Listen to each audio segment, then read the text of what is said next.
waxaway maxaa la yiraahdaa ii sheeg dadka qaar hadda soo galayaan waxaan jeclaan lahaa horta dadkaan sugaynaa markii ay dadka maxaa la yiraahdaa ii sheeg numberka aan rabna ay soo galaan ayaan biloobeynaa live-ka hadduu ilaa yiraahdo way maqashaan maahan labadiina si fiican way maqashaa soo maaha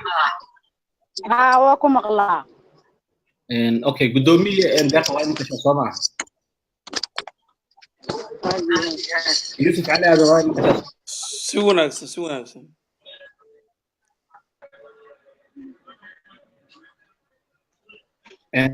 السلام عليكم ورحمة الله وبركاته مركو هوري وسلامتي dadka nala socdo barnaamij kan quruxda badan jeclaysta inay ila qayb qaataan barnaamijkan sida ay wax u socdaan ciidamada ma yihiin kuwa ku xadgudbo maxaa la yiraahdaa shacabka maxaa magaalada muqdisho ka soo cusboonaaday barnaamijka waxa igala qayb qaadanayso gudoomiyihii hore ee degmada warta nabadda Deeqa Cabdiqaadir oo ahaan noogu jirto sidoo kale waxa igala qayb qaadanayso Caasha Xasan Qaras iyo Yusuf Ali Aadan marka hore hadii wanaagsan waxaan jeclaan lahaa inaan hadalka aan ku bilowbo gudoomiye Deeqa oo joogto magaalada Muqdisho soo dhawo gudoomiye Deeqa ما شاء الله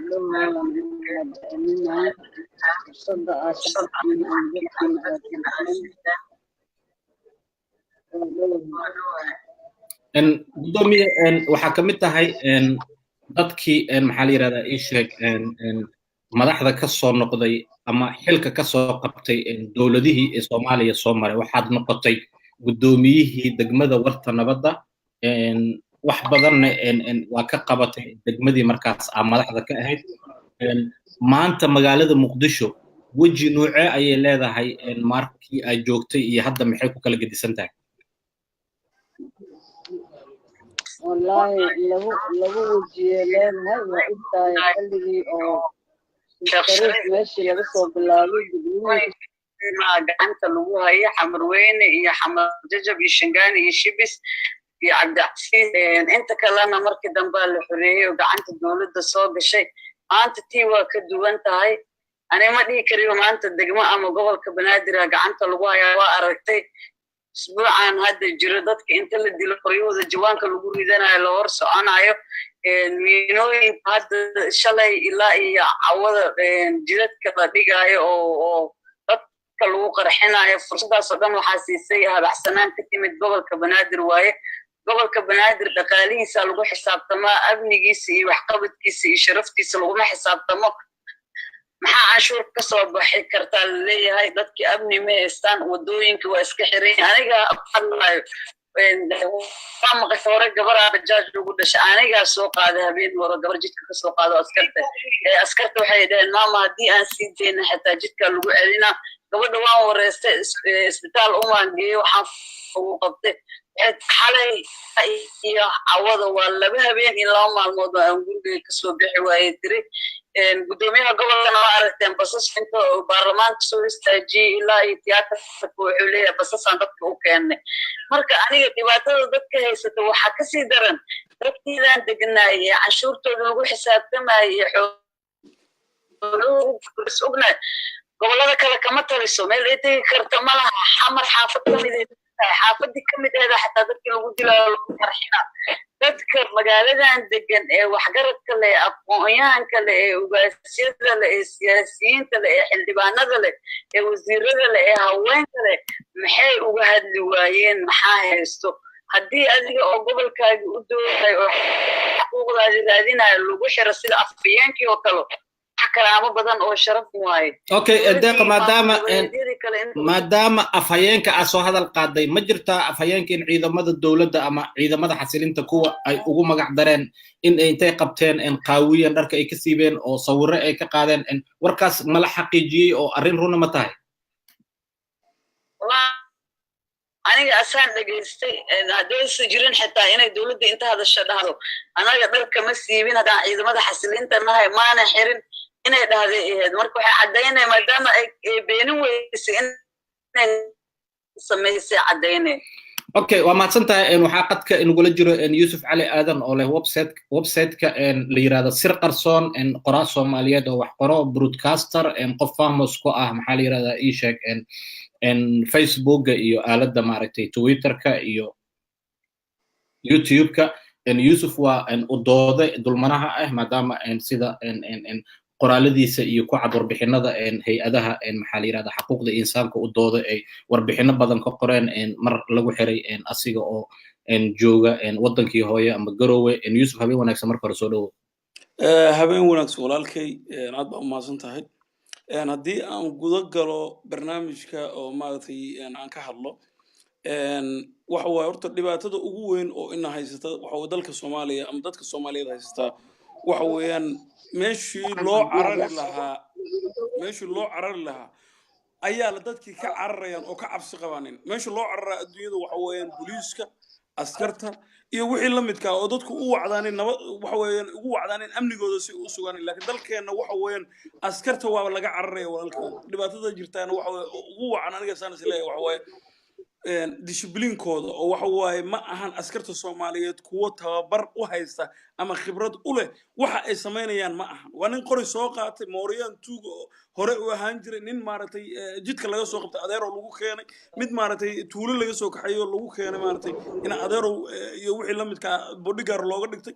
marka ma ahan askar Soomaaliyeed lama dhihi karo waxa soo kaleeto waxa way kuwaas waxa weeyaan waa waxa way wadanka wad u jeedaa waxa sameynayaan dadkii haddana waxba la keenayba waxa dhaqano in ku cusub oo dalkeena aan hore uga jirin oo maaragtay laga soo miin guuriyay amxaarada Itoobiya laga soo miin guuriyay iyo Masar iyo Ciraaq iyo wixii la midka iyo Mareykanka iyo wixii la midka ay sameyn jireen nimankii Mareykanka ku sugnaa muxuu Ciraaq ayaa qaabkaas iyo wixii la midka sameyn jiray sidoo kale waxa qaabkan sameeya qoladan ninka la yiraahdo Abdul Fattah al-Sisi oo Masar ayaa qaabkan ku sameeya kooxdan aqwaanul muslimiinka oo maaragtay ka soo horjeeday ma fahanta marka waa wax maaragtay in ku cusub waa dhaqan in ku cusub oo maanta waad u jeedaa ninkii afayeenka maamulka Galmudug state of Somalia waad u jeedaa waxa weeyaan sawirra laga qaaday wala qaw imisa ayaa jira walaalkay wax dhibaatada kale in haysta wax dadkeenu ceebta waxaan u naqaanaa dulmiga waxaan u naqaanaa ceeb baan u naqaanaa ma fahanta Abdul Aziz marka dadka Soomaaliyeed waxa waaye dad oo dulmiga ceeb u yaqaan tusaale gabar baa la kufsanaya gabadhii la kufsaday reerkeedii ma hadli karaanin ma dhihi karaanin gabadhan waa la kufsaday way cabsanayaan halka ninka kufsaday waxa way u faanayo oo ninka kufsaday uu bahalgaro waxa way dadkeena ceebta waxaan u naqaanaa wax walba oo ummadda Soomaaliyeed waxa way ceeb wax u taqaanaa waxa way wax walba oo adduunyadan ka ah wax caadi ah tusaale cudurka ceeb baan u naqaanaa dadka Soomaaliyeed wad aragtay cudur haddii qof ku dhaco ceeb baa loo yaqaanaa waa ceeb ma fahanti marka walaalkay waxa waaye waa dhibaato weyn oo ina haysato waaye dhibaato weyn oo ina haysato waaye uma baahan in laga baraarujiyo lambar koona waxa waaye ciidanka Soomaaliyeed markuu yeesho ciidan asluub leh oo dhaqan leh oo sharaf leh markaas la dhihi karaa ciidan Soomaaliyeed laakiin hadda lama oran karo ciidan Soomaaliyeed waxa la dhihi karaa kaliya waa maleeshiya kooxoodiyo maarta ama maleeshiya qabaa'il baa la dhihi karaa oo kaliya okay waa maadsan tahay caasho xasan qaras oo magaalada Muqdisho joogta ayaa ayadana qadka nagu weheliso caasha habeen horaad habeen wanaagsan soo dhawo marka hore habeen la mid Cabdi Casiis adiga iyo Yusuf iyo gudoomiye deeqo waa idin salaamaya salaan kadib horta xaalka Muqdisho waa iska dhibaatooyinku waa iska bateen shalay ugu dambeysay waxaan arkayay wiil dhalinyaro ah bajaaj lagu dilay oo bajaaj watay dhalinyaradii tahriibta ay ka istaageen ay wadankooda inay u shaqeystaan quturyoonkoodii raadsadaan ay isku dayeen haddii dil loogu daro horta dhibaato inteeda la eg waay waa gartay sidee ku saameynaysa adiga qof dumar ah dib qofkii hadla waa la qaawina soo ma noqonayso in maaragtay xadgudubka dumarka xitaa la baneysto oo gabadha inta la qaawiyo la yiraahdo dawladday wax ka sheegtay si loo kufsado wallahi horta nin rag ah oo ilaahay raganimadiisa ilaahay ba ka dhigan nin rag oo boqol diye in inta meel istaajiyo la yiraahdo waa la qaawiyo oo asiga caday horta sharaf daray waaye anoo waxa dareemaysaa qofkii nin rag taadi xataa waa dareemaysaa xanuunka ay leedahay nin rag inta meel laga dhigay kaliba laga duubay inta liiri waa lagu soo bandhigayaa dhibaatada iyo xanuunka ay leedahay Cabdi Casiis adigu waa dareemaysaa qowde inay dhibaato leedahay taas la isma weydiinayo okay waa maadsantahay haweenkii maadaama uu hadlo u dhahay barnaamijkaas lagu sameeyay dawladda waxaan ka rabnaa inay amba cadayso amba been okay waa mahadsantahay mar muuqaal ra'iisul wasaaraha Soomaaliya oo qudbeynayo ayaa waxaa la hadlay asgari kamid ah maxaa la yiraahdaa ii sheeg asgarta markaas meesha ku sugneed madaxweynaha wuxuu ku canaantay inuusan anshax lahayn u qalmin inuu askari noqon meeshana laga saaray maalmo badan ayaa maaragtay baraha bulshada la wareejinayay maadaama asgarta aan akhlaaqda lahayn uu sheegay inaysan u qalmin inay noqdaan asgar qaran maanta asgarigii qaawiyey muwaadin Soomaaliyeed sidee u arkaan madaxda dalka Soomaaliya gudoomiye deeqo sidee u aragtaa arrintaas والله arrin foolxun waaye horta askarta laftirkeeda dhibaata haysato waxay u baahan yihiin tababaro badan in la geeyo waxay u baahan yihiin xagga akhlaaqda iyo la dhaqanka bulshada in la baro laakiin bariyaha waxaaba socoto askar ma noqon karo qofka markii qabiil lagu qoraayo askar qaran ma noqon karo weli qabiilku aaminsan inta badan askarta waxay ku leeyihiin qorigayga anaa soo gatay dariskana dowladda ay siisay laakiin haddii uu askari uu yahay askari dowladda ee soo tababartay oo dhaqanka bulshada iyo siduu bulshada ula noolaan lahay la baro waa in qoriga uu dowladda yeelataa waa in qoriga askariga markuu fasax leeyahay maxaaskiisa ala mawlidiisa ala lambar uu leeyahay oo laga xareeyaa meel la dhigaa waay laakiin haddii tiknikadii ay dad haystaan qoryihii ay dad haystaan dowladdina ay dharki leedahay nidaam meeshaas kama imaanayaan leeyahay dadka Soomaaliyeedna waxaa laga rabaa inay askartooda hadday nidaam leedahay ay xaq dhowraan askartan waxaa laga rabaa inay shacabkooda xaq dhowraan askari 20 sano jiro ama 22 sano jiro ee marka hore ama qabiil lagu qoray ama si uun lagu keenay meesha haddana aan xaquuqdu lahay aan haysanin sidoo bulshada ula dhaqmi lahayna aan haysan ee wada taagan qaarkood waxay ku leeyihiin wasiir hadduu yimaado xildhibaan hadduu yimaado midna ma deynayno noqol lagu leeyahay adiga lagu yaqaano oo magaalada ka shaqeysa oo wax badan ka soo qabata xitaa aan wadooyinka mari karin marka dadka shacabkan laba cadow way leeyihiin mid waa kan shabaabka dharka u soo dhigtay mid waa cunugan yarko aan la tababarin oo nidaamkii dowladnimada aan aqoonin madaxda qaarkeed xitaa marka askarta la soo tababaro qabiiladooda inay ka xulanayaan ma dhiirigelinayaan askariga kale ee Soomaaliyeed taas keenayso ismaqal la'aanta iyo nidaam darrada keenayso dalkaana waxa waaye maanta meeshii laga keenay shalay iyo maanta meeshuu maray laba kala barido waay dadka xitaa waa isdhaamaan Soomaaliyeed ee maamul goboleedyada ama gobolada Soomaaliyeed waa isdhaamaan muqdisho masiiba ku habsatay dadka jooga gacantooda ku keensadeen ani waxa aaminsanahay gacantooda inay uga bixi karaan hadda waa aragtay jardiinooyin dowlad ay bixisay dowladda bixisay dadka iskama dhisanin oo quruxda iyo bilicda magaalada soo celiyay waxaan rabaa inaan wax ka weydiiyo taas laftirkeeda dowladii maxaa la yiraahdaa ishak alla soo shaqeysay iyo kuwii ka horeeyay waxay bixiyeen dhulal waxaa ka mid ah beerta nabadda oo runtii bilicda magaalada Muqdisho aad u bisho shacabka Soomaaliyeed ee ku nool magaalada Muqdishona meeshaas ay iskugu tagaan ahelka iyo caruurtooda jumco walbo ay noqoto meesha kaliya ay isku arkaan waxaa la ii soo sheegayaa in beerta nabadda la burburin doono kaalimaha shidaalka iyo maqaayadaha ku yaalo isgoyskii hore ee 4 jardiin in la burburin doono maadaama dowlad Soomaaliyeed ay dhiibtay sharci ahaan ma ku saxan tahay dowladdan inay burburiso ma saxsan oo qaldan tahay shalay dowladda meel laga keenay ra'iisul wasaare madaxweynaha maanta dalka xukumo ra'iisul wasaare waa uu ku qanacsanaa gobolka inta geel laga wado oo asri isku furmaha la tagi jiray dhaqaalahaasna gobolka Banaadir uu ka yimid dikreetada dadkan dhulka lagu siiyay iskama dhisan iskama qaadan beerta nabadda naftirkeeda magaca markii loo bixinayo waa loo qoro tuuray 17 degmo loo qoro tuuray waxaa la dhahayaa ballan qaadayo dhirtu ku abuurayo caramadow afkooda ka keenay anaa ku guuleysatana la qaad sidaas beerta nabadda loogu bixiyay sidaas beerta nabadda qashinka oo gurnay oo gudoomiye tarsan oo geedo loogu abuuray oo loogu qaban jiray banaanbaxyada iyo taageerada dowladda loogu qaban jiray shalay dowladii uu madaxweyne Farmaajo oo ka ahay ra'iisul wasaaraha uu ku qanacsanay waa sax u dhahay Sheekh Shariif ay yimid sidoo kale Xasan Sheekh ay yimid sidoo kale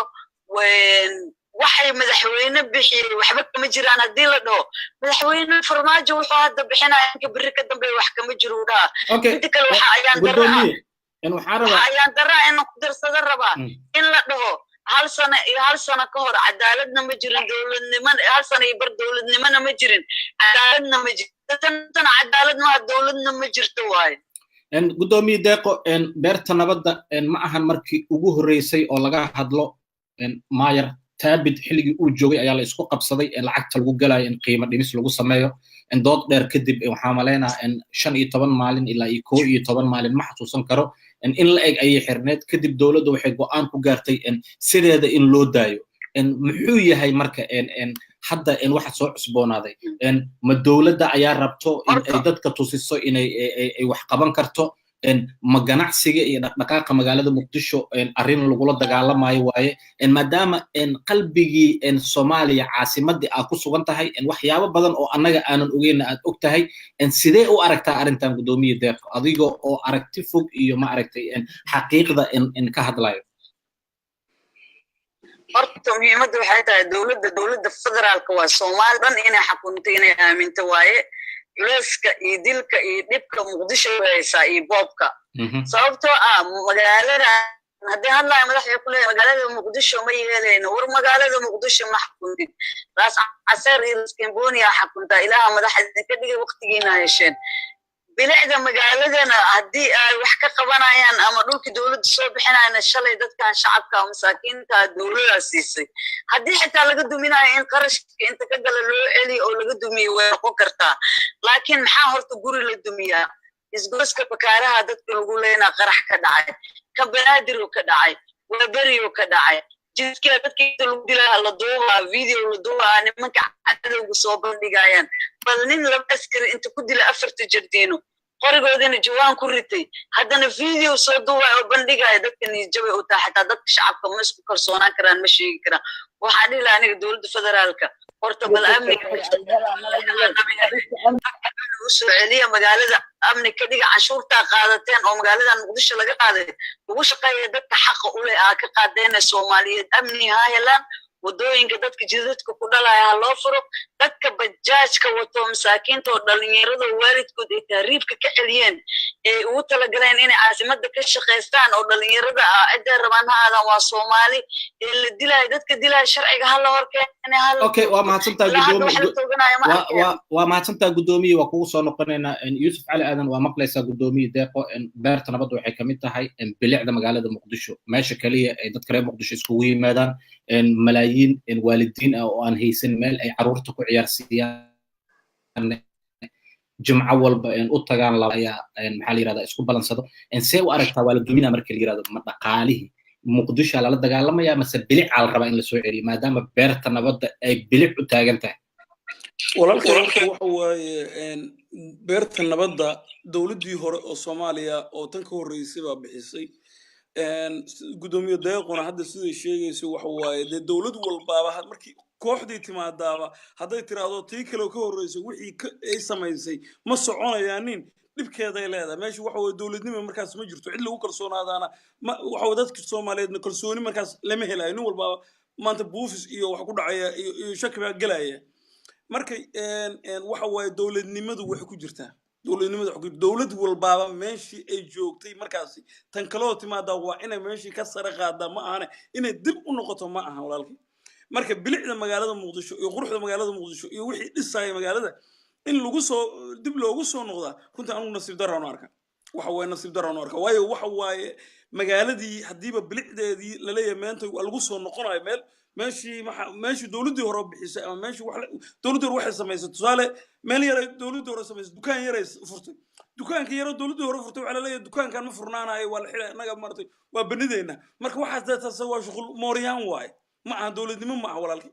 ma fahantay dowladnimadu waxa waaye waa inaad meesha aad joogtay ka sii qaadaa wixii meeshii qori isku dhiib waayo dowladnimadu ma fahanto ciyaarta maartay orodka maartay qori isku dhiibka oo kale waayaan oo nimanka maartay mid marka qoriga loo dhibo oo kan kala la sii cararayo marka saas oo kale waay ma fahanto ma ahan in dib loo noqdo ma ahan walaalkii in dib loo noqdo ma ahan marka gudoomiye deeq runta hadalka ay tiri waa hadal sax baan dhihi karaa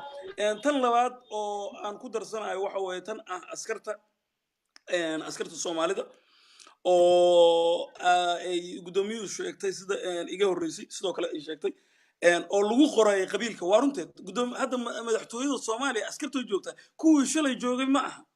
kuwii markuu xasan sheekh joogay nimankii joogay ma joogaan maanta waxa jooga kuwa cusub reer cusub qabiil cusub marka maalin walba in qabiil meesha laga cayriyo qabiilna soo noqdo qabiil la cayriyo qabiil waxaas waxa way nasiib darro waay waa in madaxweynuhu ku kalsoonaada askariga shalay joogay waa inuu ku kalsoonaada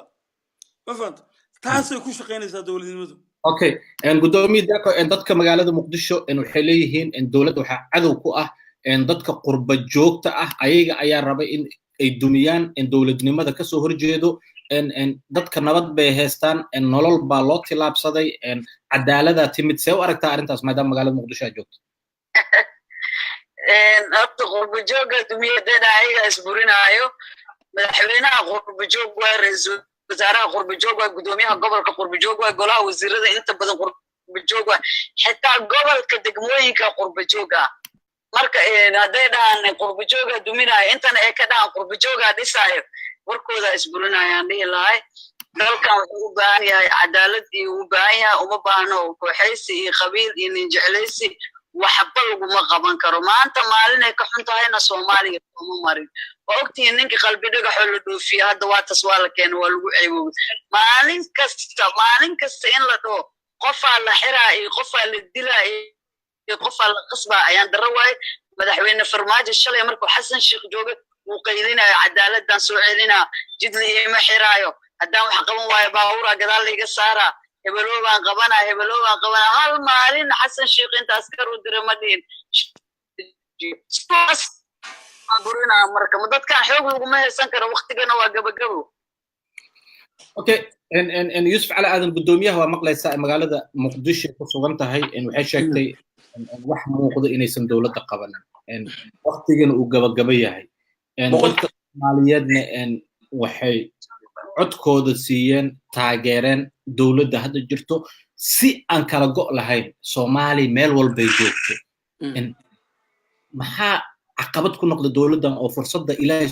subxaanahu wa ta'aala siiyay u faa'iideysan waysa dowladdan waxa way walaalkay iyaga caqabad isku ah iyaga dhexdooda ayaa caqabad isku ah waayo wax walba oo wanaagsan oo ay samayn lahaayeen waxay ku bedeleen waxa way way walaaqeen meeshii wanaag samayn lahaayeen dowladdu wanaag laga sugayo oo horumar laga sugayo oo waxa iyaga dhexdooda walaaqay wixii waxa way waa ilmo ku ciyaaray waxa way meel oo maartay alaabtiis waxa way isku ciyaaray waa iyaga isku ciyaaray markay dowladdu wala soo dhaweey waad ogeyd madaxweynaha wala soo dhaweey waad ogeyd muqdisho magaaladii soo dhaweysay waay maantana waad hadaladu ku hadlayo ama kelmadaha uu leeyahay waad daawanaysaa waadna aragtay lagaga sheekayn maayo marka walaalka waxa waa dhibaatada jirta waxa waa dawladdu iyadaa fursadaheeda dayacaysa ee cid dawladda hortaagan ma jirto cid dawladnimada Soomaaliya hortaaganna ma jirto waxa waa dawladdu waa iyada dhibaatadu qalbi dhagax waa hadda deeqo sheegaysay waad ogeed waa la dhiibay bil bay aamusnaayeen maanta hadda wiilkan la yiri askartu Soomaaliyeed ay balgaraysay wiil maxaa laga sheegayaa wiil la qaawinta barroon waxaan dhihi karaa qaawin ayaa ka roon dil maalin kasta dil baa socda walaalkay maalin kasta dil baa socda askarta Soomaaliyeed ayaana dadka dilaysa waad aragtaa shalay ugu dambeysay maanta ugu dambeysay kulli maalin walba askar Soomaaliyeed baad maqlaysaa oo dilay qof Soomaaliyeed okay yusuf cali aadan dadka dadbaysan oo dowladda taageero mar walba waxay ku soo celiyeen idinkoo dhimateen waxba aan haysanin waxba aan aqoonin farmaajo oo weli ilaah idin soo diray aan dhamay iikaaga dadka reer muqdisho waxaad tihiin isbaariistayaal waxaa u xiisteen tuuganimadii waxaad isxukumi weyseen 27 sano waa in maaragtay maxaa la yiraahdaa dawladda ay raacdaan tuuganimo dambe ma jirto see u aragtaa arrintaas taas waxa way walaalka taas waxa way waa qofka waxa ku hadlaya runtii waxa way kii shalay lahaa way shalay ma ahan daraad ma ahan waa shalay ugu dambeysay waa kii lahaa muqdisho dawlad kuma jirto muqdisho waxa weeyaan isbaara taala muqdisho waxa weeyaan noocan way xasan garguurta saaw waa kuwii shalay lahaa walaalkay kuwaas maanta waxay isaga ka dhigayaan weli ka isaga dhigay war dawladdu shalay ma dhalan dawladdan way jirtay dawladdu waxa waa dadka Soomaaliyeed waxa ka khaldan dawladnimadu ma soo bilaabay 8 February ma soo bilaabay dawladdu waxay soo bilaabatay walaalkay October 10keedii 2014 soo bilaabatay ما فهمت مركي عبد الله يوسف لا دورتي وحي سو بلابتي مركي عرت لو دورتي عبد القاسم سلام حسن وحي سو بلابتي مركي شيخ شريف لو دورتي جيبوتي لو دورتي وحي سو بلابتي دولد مركي لا دورتي حسن شيخ محمود مقدشو لو دورتي ما aan حتى مدحويني ugu horeeyay oo muqdisho lagu doortay حتى ما aan farmaanjo حتى مدحويني ugu horeeyay haduu aan la maantay oo muqdisho lagu doorto waxbay ba ahaan lahayd حسن شيخ ugu horeeyay الشيخ شريف waa ku qabtay dawlad ana doorasho xalaal ama muqdisho ku dhex qabtay oo isaga loo guuleys marka dawladnimada dadka hadda ku soo booday dawladnimada ku soo boodada aanay walaalka waxa waa in la kala saaro dawladda iyo qabiilka laba kala yihiin dawlad iyo qabiil laba kala yihiin waxaan soconaya aniga runtan ku sheegay waxaan soconaya oo orday aad arkayso wallahi been ku sheegay kuwa waxa ku jira shalay toole dawladnimada Soomaaliya inay fariisato Soomaaliya inay lugaha ku jilbaha ku dhusato inay Soomaaliya burburto kuwa shalay rabay ba maanta wuxuu ku leeyahay dawladda Soomaaliya ha noolaato dawladda Soomaaliya ha waarto dawladda Soomaaliya ha noqoto waa kuwii shalay lahaa dawladda Soomaaliya ma rabno dawladda Soomaaliya ha dhacdo ha baabado waa kuwii shalay lahaa oo qabiiladooda taageeray oo maamuladooda nin walba uu hoosta ka jiray marka waxa way qabyaaladiistayaal waa kuwa maanta kula dawlad banu taageersanay waa qabyaaladiistayaal qurun awayaan oo qalbigooda gubtay weeyaan ma aha kuwa qalbigooda xataa nool yahay waa kuwa qalbigooda gubtay weeyaan waa maanta Yusuf Caasha Xasan Qaras magaalada Muqdisho joogta xurriyadda sidee way dadku andacoonayaan ciidamada dawladda xitaa habeenkii dadka inay dhacaan qaarkood xaafadaha qaar oo aan yani ahayn wax qarsoon la wada og yahay dadka qaarkood waxay sheegaan ciidamada ammaanka inay fiican yihiin laakiin dareeskii dawladda qof kasta uu qaato wuxuu doono ku sameeyo dadkiina joogo maadaama meeshii aad joogtaan maxaad beeninaysaan maxaad rumaynaysaan marka laga hadlayo ammaanka Muqdisho iyo xorriyadda socodka horta dareeska dawladda qiimo kuma dhisno nin kasta inta iska soo gashtay yaa oo meel inta la soo istaagay amba madax ha ahaado amba shacab ha ahaado amba tuug ha ahaado amba shabaab ha ahaado oo meel kasta la taagan yahay ciidanka hadda abdaasiiso binaadamku waa shanta farood qaar xunna way ku jiraan qaar fiicanna way ku jiraan oo marka jagboonti istaagto qaarkood oo isku dagaalaya leeyihiin qofkan waa la deyna amba la deymayo asi ayaga dhexdooda isku qabsanayaan hadda horta dareeska dawladda waxaan leeyahay dawladda federaalkan waxaan leeyahay dareesyada waa darees dawlad magacoo wata qiimaha uu leeyahay haddaad ogtihiin inaad sharafkiisa ilaalisiin ma ahan in cunug kasta iyo ciyaal suuq kasta oo iska soo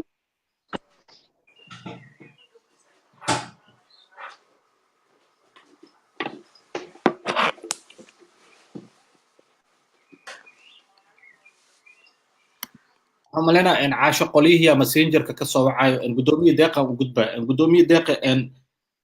laga bilaabo maxaa la yiraahdaa bishii February maxaa la yiraahdaa 2017 iyo maanta oo aan joogno bisha toddobaad 2018 maxaa isbedel oo muuqdo oo magaalada Muqdisho ama gobolka Banaadir laga sameeyay marka laga reebo in gudoomiyaal la isku bedelay oo kaliya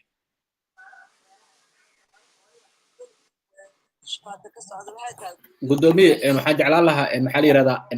codka in hal mar ku soo celisid soo bilowday waa ku maqlaa isbedelka hadda aan u jeedno waxay tahay in gudoomiye waaxidii waa ogtahay waxay degmo ka yihiin consul waa in hoteelo la dejiyo xogeyaal la dhariilo oo xisbigaada information oo nolol ma taageerta intaas waxaan gobolkan lagu soo iyo malaha laakiin gobolkan dadka gabadha Soomaaliyeed u deganaagay macnaha in gudoomiye hadalkaaga wax iiga baxay gudoomiye waaxiyada hoteelka la dejinayo ma koowi Britole u codeyn lahaa maamulka degmooyinka iyo gobolka Banaadir kadibna madaxweynaha soo dooran lahaa alla sii sameynaa hoteelada la sii degsanaya miya sida odayaashii baarlamaanka 53 ah waa sax waaye odayaashii camal waaye iyo gudiyadii oo dadka soo dooranaya oo 51 qof ka koobnaayo xildhibaanada soo dooranaya gudoomiye waaxid consul waaye inuu dadka ka dhex shaqeeyo shacabka dhex socda loogu talagalay gudoomiyaha degmada waana ogtahay hadda gobolka Banaadir isbedel xoog laha ka socdo isbedelada ka socdo waxay tahay gudoomiyaashii shalay la keenay in hadda kuwa kale lagu bedelo ayaga ay leeyihiin xisbigan ay leeyihiin marka xisbigan waxaan leeyahay dowladnimada xisbi laguma yeelan karo shakhsi laguma yeelan karo dadka Soomaaliyeed ee ka dhaxaysa dadka Soomaaliyeed ku imaana laakiin waxa aad uga xumahay consul kitaab inta loo keeno la marinayo sida golaha wasiirada kale la dhaarinayo gudoomiye anoo rabo inaan fursadan ka faa'iideysto dadka Soomaaliyeed oo na fiirsanayana wax badan u bayaaniyo waxaa la ii sheegay degmo kasta oo ku taalo gobolka Banaadir in nin loo soo magacaabay sidii xilligii dawladda kacaanka nin waxaa joogi jira degmo walba nin ka socdo xisbiga hanti wadaaga kacaanka Soomaaliyeed oo ah xogeeyaha xisbiga degmo kasta nina joogi jira hadda waxaa la ii sheegay degmo kasta nin ka socdo xafiiska madaxweynaha inuu joogo markii u dambeysana wakiilka maxaa la yiraahdaa ii sheeg madaxweynaha ee gobolka Banaadir maalmo ka hor lagu dhawaaqay oo yariisu ninkaas uu ka hoos shaqeynay arintaas maxaa ka jiro horta waxaan la yaabanahay dawladda laftirkeeda iyada dagaalka isku wado waa ogtahay gobol qofka wasiirka arrimaha gudaha markuu gudoomiyaha gobolka wax bedelayna warqad uu qoraa cod wuxuu sameynaa tala bixin uu sameynaa wasiirka arrimaha gudaha uu qoraa wasiirka arrimaha gudaha ilaa maalintii la keenay ilaa hadda wax la bedelayna la keenay mid gudoomiyihii gobolka wax la bedelaya ma yaqaano wax la bedelayna wax la keenayna waa markii Soomaali u taqaana tuula xawiil iridda madaxweynaha joogi jiray oo madaxweynaha keensaday oo madaxweynaha wiilkiisa oo qaadunkiisa waay marka gudoomiye gobolka tuu u leeyahay inuu wax bedelo ma bedeli karaa wasiirka arrimaha gudaha magacuyaal waa meeshii ka baxday marka dawladda ayadaba nidaamkeedii iyo dawladnimadeedii saas u shaqeynaysa ma u maleeyo inay gaari karto ama wax qaban karto shacabka se wadadu maraha okay gudoomiye deeqo dadka Muqdisho joogo ma buubuniyaan qalad aan dawladda ka dhicin mase waxa la sheegayo waa sax oo dawladda waxay dadka ku haysaa caburin waxay dadka ku haysaa dilid waxay dadka ku haysaa maxaa la yiraahdaa ii sheeg falal badan dadka Muqdisho waxa la ii sheegay inay cabsanayaan oo hadli karin arintaas ay mid sax miya mase wala buubuniya horta qof dili karta malaha ilaaha wax dilo awalna waa la dhimanayay runtii adoo xaqiiqada ka hadlaayo oo Soomaalinimo u hadlaayo oo runta sheegayo haddii lagu dawaa fiican waa adigoo ka sheegayo oo nacamleynayo oo dadkaaga duminayo oo magaca Soomaaliyeed ku dhilaa dhiman leed inaa weelka ku dhimatid waaye dadka waxay baqayaan shalay dadkii xasan sheekh ceynaayey shariif ceynaayey dowladihii ka horeeyey ceynaayey cabdullaahi yuusuf ceynaayey cabdiqaasin ceynaayey maanta waxay leeyihiin laba boqolaa gobolka banaadir tuulax uga qor waxay leeyihin nabad iyo nolol maxaa marka u baqaa aniga kan baadilka taageeraayo $200 qaadanaya ee calooshiis u shaqaystaha ee nidaamka aan ku qaadanaynin ee gobolkan dulmano xaquuqdiisa la cunayo beenta ka sheegayo shalayna madaxweynayaasha ka horeeya ceynayo maxaa diida aniga inaan runta sheego asagase aniga dilka la idilaayo asaga maxaa loo dili waayo shalay okay gudoomiye magacii Soomaaliya oo quruxda badnaa haddii lagu bedelo nabad iyo nolol soo lagama yaabo sanad kale haddii dawladda ay sii jirtana inay afti intay u qaado ay dawladda Soomaaliya ka bedeshay u bixiso nabad iyo nolol waqlal u samaysa wali horta nabad iyo nolol ma shaqeynaa mishaarsiyo oo 400 oo qof dhana aaminsan nabad iyo nolol haddana waaba sii gabaabsibo dawladda Soomaaliyeed calanay leedahay calaamaday leedahay waa ogtahay xilligii uu yimid cabdullaahi yuusuf uu yimid ilaa iyo hadda dadkii bareeliska ah isbitaalada yaala aan xaquuq helin marka nabad iyo nolol hotel dhexdiisa laga soo qoro waxba qiimaa ma yeelanayso shacabkaana waxaan dhihi lahaa istaaga xornimadiina u istaaga sharaftiina iyo karaamadiinana soo Yusuf Cali Aadan gudoomiyaha hadalkeeda waa maqlaysaa caburin waxay tahayna waa kasaysaa iyo xurriyadda hadalka waa kasaysaa qof nabad haysto oo awoodo inuu hadlo iyo qof aan hadli karin Muqdisho maxaa markii waxaan oo kale aragtid maxaa ku sawirmaya runtii waxa weeye de waxaas kuu sawirmaya walaalkay waxa kuu sawirmaya dulmi baa kuu sawirmaya cadaalad darraa kuu sawirmaysa waxa kuu sawirmaya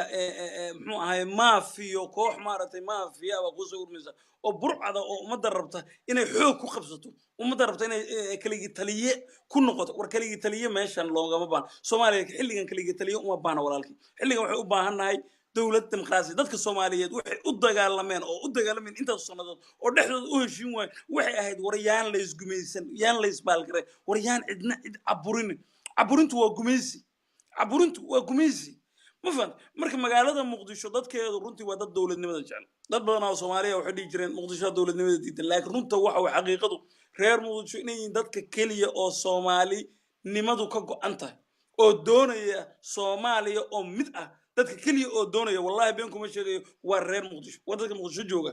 waa dadka Muqdisho ku nool dadkaas kaliya weeyaan dadka doonaya maanta run ay ka tahay daacadna ay ka tahay in ay Soomaaliya mid noqoto Soomaaliya ay hal noqoto tan kale to aad ka hadlayso ah nabad iyo nolol dalkan Soomaaliya nabad iyo nolol lama dhaho Soomaaliya la dhahaa jamhuuriyadda Soomaaliya ee federaaliga ah bay qaadatay magacaas xilligan qaadatay waxa weeyaan ma aha nabad iyo nolol waa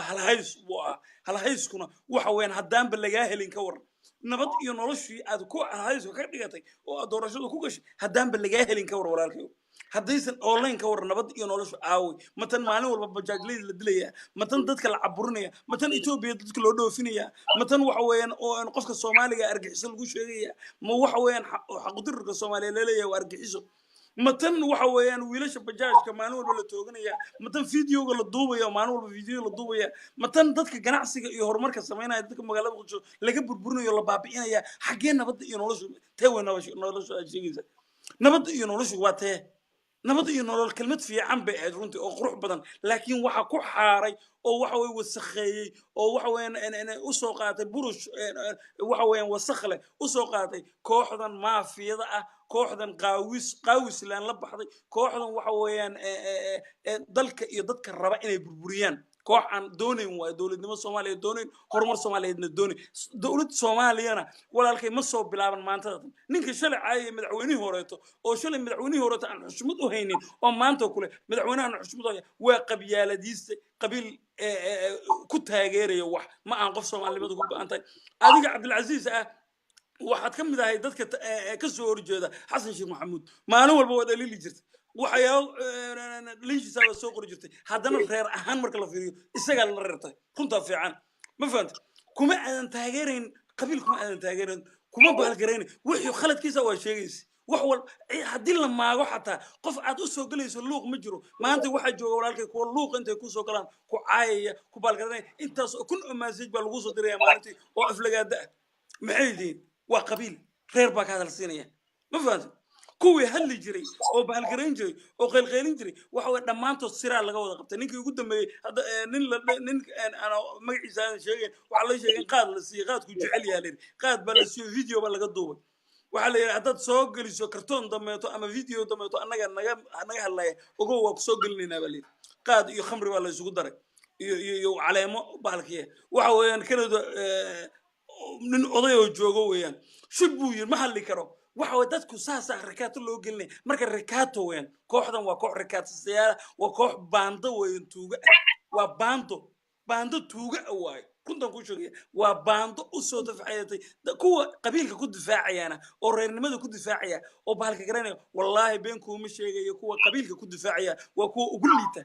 wax ay ku haystaan ma jiraan qaarkood waxa way darbiyada fadhiyaan Yurub bay qaarkood waxa way sharci aan ku darbiyada fadhiyaan wallahi kuwa qabiilka ku difaacay weyn ana qaano anigu kuwa ana qaana jira oo qabiilka ku difaacay oo halka la soo fadhiyo reerkayga reer hebel baana war reer hebel muxuu ku siiyaa war Soomaaliya u dagaalan Soomaaliya si nabad ku noqoto dalkeena ku noqono horumar u gaarno war seeway maxaad qabiilku muxuu ku tareeyaa nin aad qabiilku difaacaysa barika maalin buu tagiyaa laba maalmood kadib buu tagiyaa ما في هذا إنسان أسوي سحون ميسو دلك الصومالية حكم مسيجري ركاتو لقوا ما هيسنكر الصومالية دلك الصومالية ركاتو كم يجري كراني ما حسنتها إن يوسف على هذا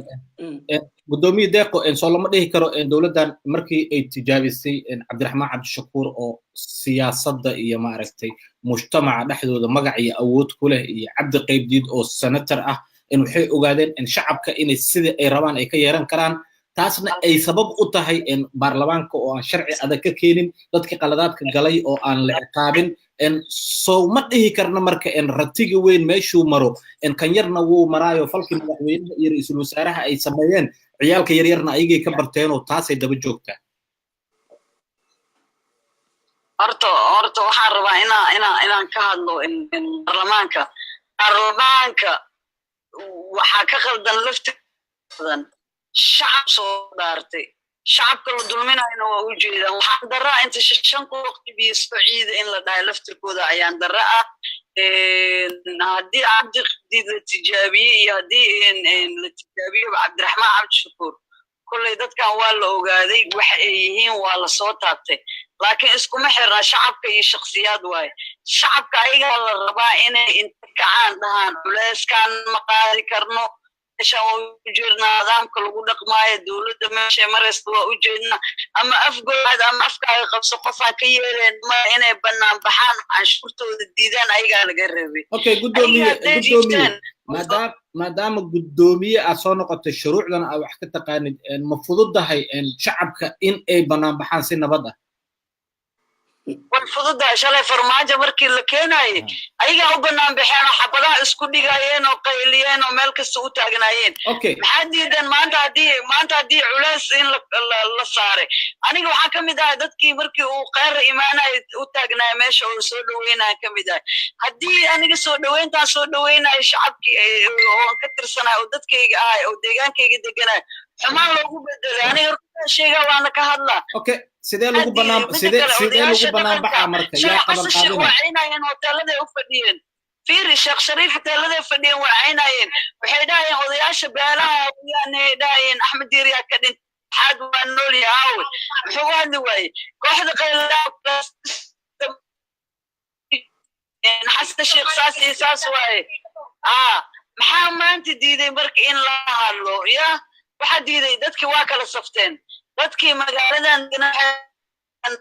oo maskaxda laga dilay oo qalbiga laga dilay oo damiirkoodii uu sii dhimanayo dadkii shalay qaylinayna dowladnimadii dhisneed ay kasoo horjeedaan waa dhacday dowladay ayaga leeyihiin oo qabiilaa timid ama $200 ha ku shaqeeyo cunuga facebooka ku jiro ama xildhibaanka qabiil ha noqdo waa ognahay maanta wax ku qaybsatay waxaa la isku darsaday ciidamadii soomaaliyeed hadda dhaqaalihii soomaaliyeed hal meel iskuguma keenin tubaa la surta gobolka banaadir uu ka jira dhexi gobolka banaadir uu ku jira siric banaadir uu ka jira qoxina gobolka banaadir uu ka dhaqankaa raba naftirkeyga inaan la hadlo war baabuur yaroo laydin gaday ha siisanina dadkiina iyo dalki wasaaradaha laydinku qoro aada xaq u leh taaga dadkiina okay yusuf cali aadan guddoomiyaha waa maqlaysaa haddii dadka muqdisho uu gaari lahaa xanuunka waxaan aaminsanahay inay wadooyinka u soo bixi lahaayeen oo bannaan bixi lahaayeen waxaan xasuustaa maxamed cabdullaahi farmaajo ra'iisul wasaare ah inay shacabka reer muqdisho u bannaan baxeen dad badanna lagu dilay madaxtooyada ilbaabkeeda taariikh la iloobi kara ma ahan way qoran tahay waa wadaniyiintii shalay farmaajo u dhintay asigoo aanan xil haynin asigoo aanan ku qabiil ahayn laakiin fiirinayay wadaninimada iyo wadan jacayl ma ahan qabiil jacayl iyo shakhsi jacayl because xilligaas dadka magaalada muqdisho degan farmaajo ku qabiil ma ahayn madaxweyne farmaajo markuu imaaday waxa xabadaha ridaya ciidanka qaranka ay ahaayeen waxa wadooyinka xooga ku furay oo raashinka iyo biyaha ciidamada u geynaya shacabka muqdisho ay ahaayeen maanta haddii uu xanuunka gaari lahaa soo dadkaas sooma bannaan bixi lahayn walaalkay xanuun horta u dhiman dadka magaalada muqdisho ma jiro xanuun u dhiman maanta ma jiro baan dhihi karaa xanuun waxa weeyaan waa dadkii waad ogeed 500 oo qof baa hal maalin gudaheed mise 600 oo qof baa hal maalin gudaheed la dilay marka xanuun dhiman ma jiro meeshan xanuun waxa weeyaan xanuun ma gaarin lama dhihi karo xanuun meeshan dhiman ma jiro maalin ramadaankii intii ramadaanka kaliya ahayd waad ogeed 300 oo qof oo Soomaaliya baa la dilay oo la toogtay oo fiidiyo laga soo duubay marka xanuun dhiman ma jiro meesha xanuun ma jiro dadkan waxa weey waa la jilciyay mid baan ku sheegayaa shabaab magaalada muqdisho shabaab awood baa la siiyay ee ciday rabaan cidii dawladda xataa ka hortimaada shabaabka dilaya oo shabaab waxay ahaayeen reer bay ahaayeen ogow shabaabka wax dilaya hal reer bay ahaayeen hal meel bay ka yimaadeen hal xaafad bay ka soo baxaneen waxa weyn dadkii waxa cabsi gelin iyo aga jugleyn baa lagu hayaa runtan kuu sheegaya anigu been kuma sheegayo waxa weeyaan caga jugleen iyo cabsi baa lagu hayaa iridaha loo taagan yahay dadka iridda baa loo taagan yahay midda kale magaalada muqdisho waxaa soo galay intaas oo kun oo qof baa soo galay oo aan ahayn dadkii magaalada muqdisho oo dabadda ka yimid oo guryaha dadka degay oo aqalada la jooga oo dhahaya qofkii cabsi gelinaya oo guriga ku abuuraya ما فهمت مركز ما عن كل يدك مجالات مقدسة عاوي على يدك مجالات مقدسة عاوي يدك مجالات مقدسة تطبع كوه صنول تطبع للدجي تطبع هيسا حوق ماشان حوق باك الصعود ولا الكل ماشان حوق باك الصعود بدومي دقيقة إن سيدي لوجو جود بكرة أرنتان إن سيدي إسلام هاي إن ضد كريم مقدسة إن ويوجو بيحكي كران لبعض هذا أشياء يسان إن مجالات كتير والله وضع تشيا لوجو بيحكي كرا ضد كان هدي مدوغان أنا سيدا ربتك مصر ما يسنكر تصوت عشورته دوا وحلو بدي لايو وحكوفي أنا نجا عشورته إنما دي بين دانا أبن كويلين دول إنما كويلين ونا كويلين صدوين كويلين شنو كان أنا لقوم بدي لايين دهانا أوكي يا إسكو حراي ضدك إن سيدا ما عرفتي محلي هذا إسكو حرمايان يا أرنت أتكشقينا يا مدام ضدك إنها وأها oo deganaa magaalada muqdisho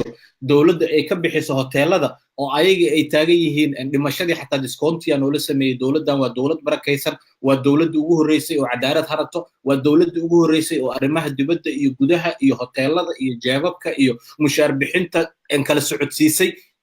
sidee dadkaas intii iskugu xirmayaan oo dadkii hogaamin lahaa ay sidaas yihiin dadkan dada u soo dhaartay baarlamaanka ugu jiro waxaa laga rabaa in dadka baarlamaanka ku jiro la soo fadhiisiyo dadka hortooda odayaasha dhaqanka iyo waxgaradka iyo siyaasiyiinta la dhaho idinka dawladda ugu jirta inay maxaa noo dan ah see dadkan ku samata bixintaan baabaa ee qaraxa ku jiro ee dhibka ku jiro ee wadooyinka xiran ku jiro see ku samata bixinaa in la dhahaa اوكي ان بارلمانك اكهد ليسد ان كوي ان محل يرادا ان دقو بارلمانك اكهد ليسد سو ما اهن ان كوي go'aanka ka gaari waayay in dhacdadii qalbi dhagax kuwi markii maaragtay in shirkadda in imaaraadka laga leeyahay DP World warka ka soo saareen gudoomiyahoodii la riday oo qarashka iyo canshuurta gobolka Banaadir lagu riday kuwaas soo ma aha baarlamaanka ka hadlaysid mas'uuliyad kuwa kale inta uu cusub meel ku ogtahay baarlamaanka asaga naftirkiisa dhowra baarlamaanka waa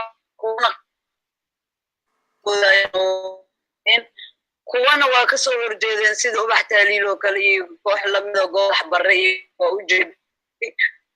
xun inta fiican inkastoo inta xun ee badan tahay inta fiican laga qaadan karaa shacabkan waxay u baahan yihiin dhaartay oo cadaalad ah oo Soomaaliya shacabku wuu bislaaday dhibaatadiina way kartay hal qof laba qof ku filan وقرت يوسف علي آذن إن سيدي وأركتا إن ضدك مقدشة إن اللي يسكو حرو آيهو ذا إي قرتان إن كبنان بحان إن ديدان إن وحا أي سنربين وحا أي ربان ودنتو ذا كجرتان أي تاغيران ضدك مقالة مقدشة ولالك هدي أي حر يهين أو حرنما لا سيو يجا ما أهان ضدك لا هايستو ما أهان ضدك وحوي حوق بابا لغو هايستا من كلها هاي وأنا ما أمن سنة ضدك مقالة مقدشة كأموس لها waxaan socda waayo maalin walba dadkan la dilayo dadkan la balgaranayo dadkii damiir waxa way dadka aamuso ma aysan reer muqdisho laakiin waxba la haysta kulay way ka baxsanayaan insha Allah billahi alkarim wayna ka baxayaan waxaan dhihi karaa dadku waxay kow u baahan yihiin number 1 in marka ugu horeysa ay waxaan ka mudaharaadaan ka banaan baxaan banaanka u soo istaagaan waxa way Zainul Abidin bin Ali ninkii ah Tunisia madaxweynaha Tunisia barqacad buu baxay diyaarad ku baxay marka waxa way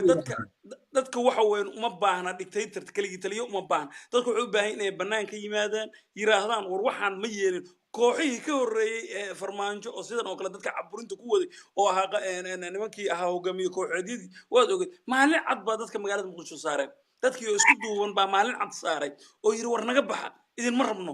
ma fahad marka waxa way walaal waxa u baahan dadka magaalada Muqdisho dad geesiyaal ah sidii kuwa dadkii Soomaaliyeed oo horeeto lamid ah SWL lamid ah kooxihii dadkan dalka u dagaalamay kaliya taliyii kuwii tuuray lamid ah waxay u baahan dad geesiyaal oo dadka Muqdisho ka soo dhex baxa oo yiraahdo war waxaan ma qaadan karno waxaan uma cuntamaanin war waxaan waxa weey wax yeelay ma mid kale waxa weey dalka Soomaaliya oo dhan dalka Soomaaliya oo dhan marka la isku dardaro muqdisho kaliya canshuurta laga qaado muqdishoda canshuurta laga qaado haddana canshuurteeda waxa loo qaybiyaa gobolada eeg magaalada gudaheed laguma soo celiyo waxa loo qaybiyaa gobolada nimankan hoteelada degan oo gudoomiyuhu sheegayso oo $200 la jiifa iska dhaaf kuwaas waxa weeyaan waa kaliya waa $200 bay la faciyin laakiin inta kaleeto waad ogeed baan u maleeyaa Puntland kaliya 3 milyan mise 2 milyan baa loo qoray qoonda ah oo bil walba qaadanaysa Jubbaland sidoo kaleeto koonfur galbeed sidoo kaleeto wax maamul walba lacag buu qaataa canshuurta muqdisho buuna ka qaataa meel kale kama qaato canshuurta magaalada muqdisho ayuu ka helaa marka waxaanu u baahannahay dadka Soomaaliyeed waxay u baahan yihiin walaalka inay waxa weeyaan fadhiga ka kacaanin inay waxa weeyaan u istaagaaniin oo ay yiraahdaan war waxaanay nama cuntamaanin waxaanay ma qaadan karno waxaan laguma socdaanin war meeshan waxa sidan ma soconayso marka dadku inay banaanka yimaadaan waay waa inay banaanka yimaadaan soo banaan baxaan ka dhiidhiyaanin wiilashooda dhalinyarta ah oo maalin walba waxa micna la'aanta dhiigooda lagu xalaaleysanayo oo maalin walba waxa weeye micna la'aanta loo dilayo oo maalin walba haddana loo keenaba sheeko ka cusub ah in la qaawiyo in waxa weeyaan ficilo qaab dar lagu sameeyo xataa laga ka suurtoodo laga yaabo kuwa aamusan oo aan hadlaynin rag badan oo aamusan rag badan oo qeylin jiro markii waagi hore qarax dhaco soo qeylin jira dhigi jira qarax baa dhacay hadda maanta waxa way ma hadlayaan marka kuwaas oo kale kolley waxba lagu sameeyay wixii lagu sameeyay waxa weeyaan wax kuwa diida sida geesigii soo baxay oo yiri war aniga waxaan ma yeelay ninkii yiri oo kale dhalinyarada ah oo soo hadlayay oo kaleeto way u baahan yihiin dadka magaalada muqdisho geesiga mid boqol la mid ah hadii la helo waxaan isdhihi karaa magaaladu way ka xoroobi kadhaa tuugada mooryaanta iyo wixii la midka oo dawladda sheeganayo raggan dawladda sheeganayo oo qaarkood aysan weligood tuuta qaadan oo maanta tuuta ku labisanayo iyagoo ka yimid maaragtay ka yimid qurbaan ka soo shaqo galay oo weligood aan ciidan soo marin askari xataa soo marin ayay waxay leeyihiin askar baanu nahay oo magaalada muqdisho baalkan marka walaalka wuxuu u baahan yahay dadka magaalada muqdisho war wax ka dhiidhiya waxay sameynayaan dad ka dhiidhiya u baahan dadku inay kacaan odayaasha qeylin jiray laftigoodu waa loo baahan yahay maanta odayaasha loo baahan yahay wadaadadii qeylin jiray shalay markii wax dhacaan baalgelin jiray kuwaas loo baahan yahay dadka magaalada oo la laynayo dadka magaalada oo fiidiyoyada qurunka laga soo duubayo gabdhaha yariiska rakaadada lagu haysto wiilasha rakaadada lagu haysto war dadkan waxay u baahan yihiin dad badbaadiyo u baahan yihiin dadka badbaadin karaana waxa weeyaan waxaan isdhihi karaa Cabdicasiisow waa adiga iyo deeqo iyo aniga iyo kulli inta ummadda Soomaaliyeed in dadka la wacyi geliyo u baahan yihiin dadku ma aha kaliya inay shilin ku shaqeeyaan shilin lagu cabsi geliyo mushaarka ka goosanaya kuwa waxa la sheegay Yurub jooga oo lagu biilo lacag lagu siiyo si ay life u galaanin oo u soo baalgareeyaan dawladda u taageeraan lacag baa lagu siiya bal arag halkaas la maraya marka waa mahadsan tahay horta waxaan rabaa maaragtay gudoomiye deeqo oo runtii magaalada muqdisho ku sugan inaan u mahad celiyo waqtiga qaaliga ah ee na siisay sidoo kale Caasha Xasan Qaras oo barnaamijkan fududeysay in uu hirgalana gacan ka geysatay ayadana waxaan leeyahay waa mahadsan tahay waxaan jeclaan lahaa marka labadii su'aal oo barnaamijka ugu dambeysay inaan ku soo afmeero deeqo aniga laba kalentana adiga aan ku weydiiyo Yusuf gudoomiye deeqo dawladda waxa u dhiman 2 sano iyo bar sanad kadib waxa la galayaa maxaa la yiraahdaa ii sheeg doorashadii ma isdhihi kartaa marka dadkan hoteelada lagu biilayo oo xildhibaanadoo kale la dhaarinayo waxaa loo dhaarinayaa Britole wixii la amro in ay sameeyaan maadaama dalkan uu ka soo soconin hal qof iyo cod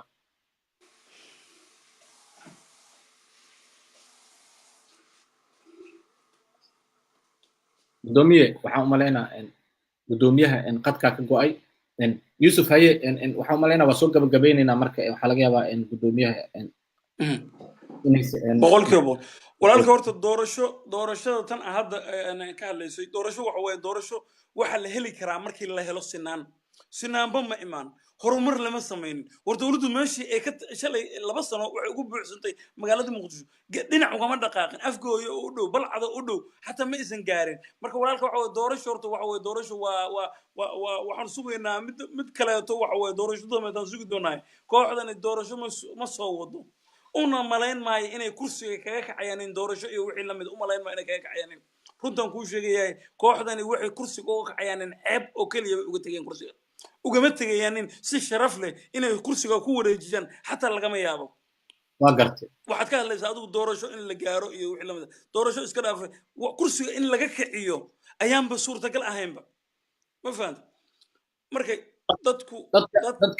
dadka reer muqdisho maxaa la gudboon marka maxay qaban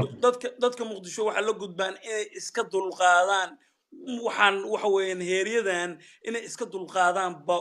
la gudboon number 1 inay iyagu aayahooda ka tashadaan in qofka muqdisho magaalada muqdisho ammaankeeda dadka magaalada u dhashay ay iyagu soo ceshadaan in aan loo soo celin maalinba qof loo keenin maalinba qof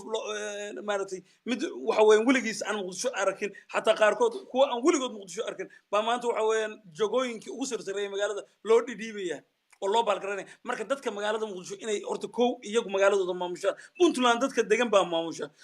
somaliland dadka degan baa maamusha sabab maxay tahay sababta loogu diidan yahay dadka magaalada muqdisho inay iyagu aayahooda ka tashadaan sababta loogu diidan yahay maxay tahay waa in dadka magaalada muqdisho degan xaqay helaanin xaqooda waa inay helaanin markaas cadaaladu imaanaysaa waan dhihi karaa intaasaan dhihi karaa aad u mahadsantihiin waxaan ka cudur daaranaynaa maxaa la yirahdaa ii sheeg su-aashii ugu dambeysay maxaa la yirahdaa isha gudoomiye deeqo nagala qayb geli weysay runtii waxaan aad ugu mahad celinaa saaxiibkay Yusuf Cali Aadan oo mar walba ah maalinimada ku weyn tahay isla markaana xaqiiqda inuu taabto jecel isla markaana qabiil iyo nin jeclaysi ka fog barnaamijka ma noqon doono mid